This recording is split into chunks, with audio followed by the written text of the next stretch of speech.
На задоволство на сите кои учествуваат во спроведување на втората фаза од проектот воведување на национална програма за консолидација на земјиште Mainland, планирање на распределбата на земјоделското земјиште и дизајнирање на потребната земјоделска инфраструктура во Спанчево и Соколарци, успешно и со добар одзив од страна на земјоделците од Спанчево, помина собранието кое што се одржа на 6 декември.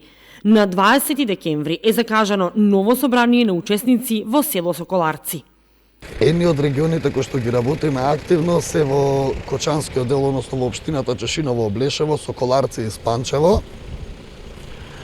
каде што покрај окрупнувањето, односно консолидација на земјиштето, се предвидени и инвестиции во инфраструктурата, поточно во пристапните патишта и во каналите за одводнување. Веќе минатата недела, на 6 декември ми со задоволство можам да објавам дека собранието на учесници беше успешно и го стигнавме цензусот со 50% согласност на сопствениците, што практично значи дека повеќе од 300 сопственици со согласноста на повеќе од 300 сопственици можеме да продолжиме со понатамошните активности.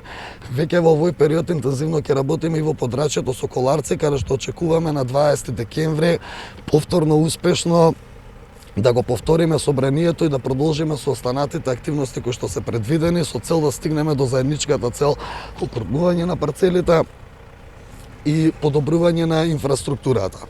Консолидацијата на земјоделското земјиште е државна политика за подобрување на неповолната структура на земјоделското земјиште преку окрупнување на раситнетите парцели, која веќе успешно се спроведува на повеќе локации во државата.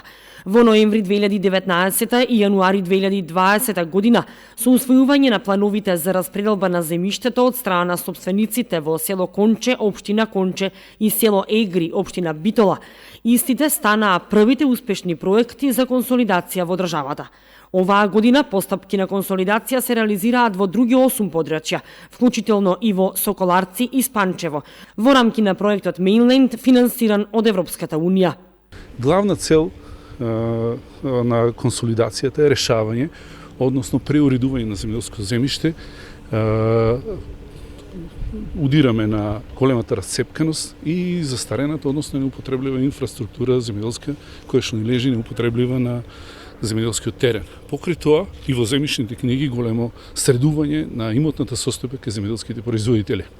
Општо добиваме помал број на парцели, се решава нова патна мрежа, нова канална водоснабдителна мрежа, мелиорирање, планирање на земјоделските површини и можна комунално поврзување со планираната или спроведената комунална инфраструктура на населените места.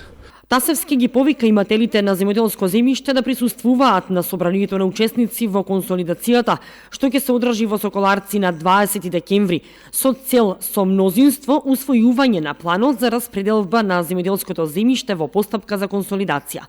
Постапката е во надлежност на Министерството за земјоделство, шумарство и водостопанство, а се имплементира од страна на Организацијата за храна и земјоделство на Обединетите нации ФАО со финансиска подршка од Европската Унија.